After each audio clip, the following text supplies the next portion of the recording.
Laura J. here with Arlo Parks, and I am getting my makeup ready for teaching mad science. And I taught English to kids in China this morning, and she's singing her heart out on YouTube, where you're going to be watching this if it's not on Facebook or Instagram, because I've got loads of social media accounts because I have a desire to be a positive influence in this world that we live in, to be a truth seeker, a way shower, one who says, "What do you think?"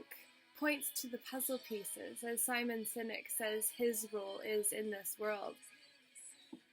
And all of that is to say that sometimes we need to just mute the distractions around us and then get back to why we started this in the first place, which was to say that there are so many things that you have the opportunity to do in your life. You can choose to paint yourself pretty, to go out and sing a ballad that changes someone's life by affecting their emotion. You can choose to share something that you found interesting along your path with somebody else that helps them know that they're not alone. You are so significant, and there will be so many opportunities that cross your path, and it's up to you to choose which one you're going to roll with, which one you're going to say yes to, which one you're going to say, yes, I am going to learn that life skill because I understand that learning how to paint my makeup, if I had the right end, and to be able to laugh at ourselves when we don't do things the way that we are meant to do them, or in a way that they work. And to know that it didn't end the world, and that you may not have forgotten about it by now, but within a 15-minute period, when something else captures your attention that's more interesting, it's not really going to be so relevant unless someone says, "Hey, did you see that Laura tried to put her makeup on with the pencil reversed? Ha ha ha." Well, you know what? It's easy to laugh at the one that's in front of the camera. But whenever we're pointing our finger forward, we've got three pointing back at us for us to say, what are we doing with our own lives? How are we positively contributing? How are we making this world a more beautiful place to be in? And how are we developing our own life skills? These are things that we truly must ask ourselves, because learning how to do our makeup, as trivial as it may seem, is actually a beautiful life skill because of how it changes how we show up. And there is a lot to be said about transforming your self-image by changing how you show up and look in the first place. There is a saying that says, "Act as if you are, and you will become it, because what you act as if you are, you become." We must remember the fact that none of us start out great at all things. But with trial and error, we have an opportunity to enjoy more things as we go through the process of creating them. And that is our responsibility, which is the ability to respond, responsibility. Everything is right there for us if only we're willing to look at it, to see what has been featured, what has been accentuated, and what we have the opportunity to accentuate through our own choices.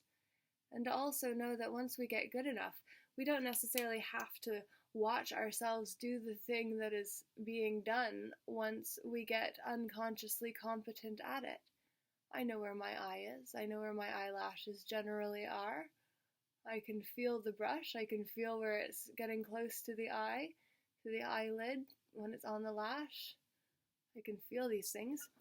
To get more specific, then, yes, I need to look, and there's an automatic reflex that stops me from talking to the same capacity that I do normally when I'm doing that. But all of this is simply to say that there was a transformation that took place before your eyes. And it was easy because it was just paint, smoke, and mirrors. But the transformation that is also taking for and has been taking for place before your eyes has been the transformation of the canvas itself. And for the last several years, I've been taking off veils and layers of expectation and illusion and ideas about who I needed to be in order to be enough, to get back to the fact that I was in the beginning, I will be in the end. And the only time in between that I don't feel that I am are those times when I doubt myself. When I listen to somebody else's doubt about their own selves and their own inadequacies, and then I take their projections personally. Don't.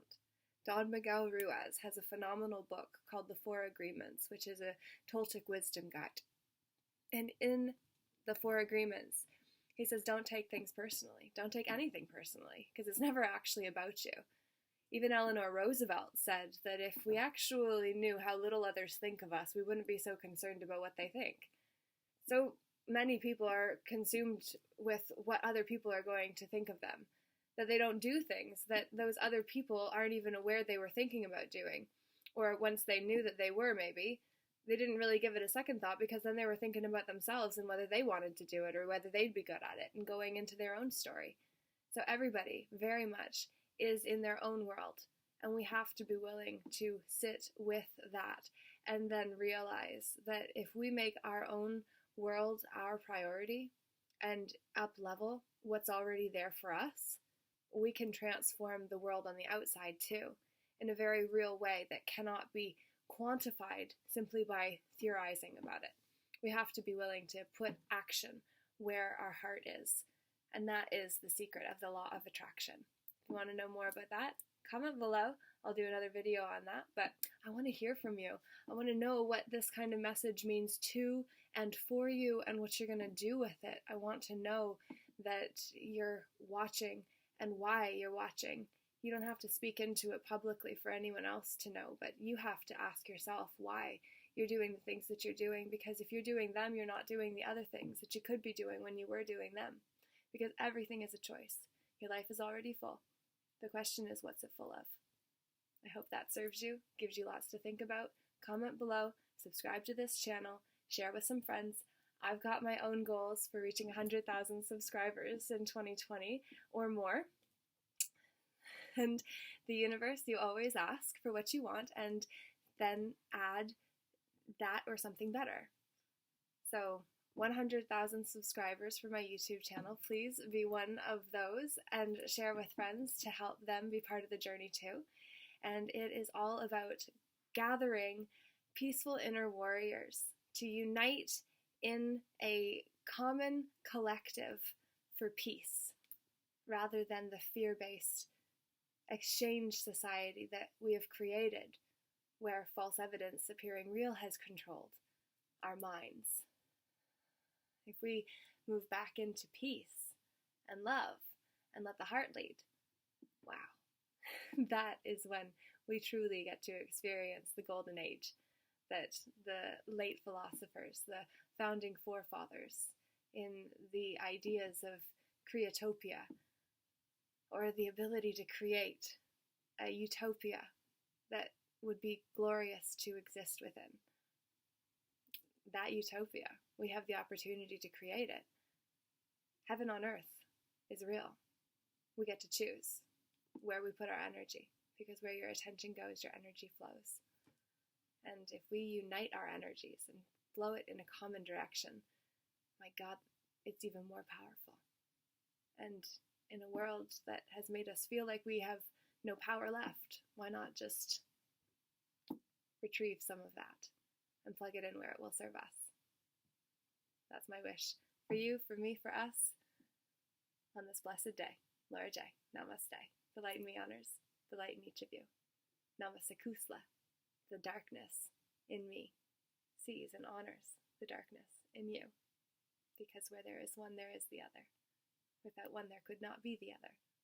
Both are beautiful, so long as we're willing to see them that way. Have a good one. Thanks.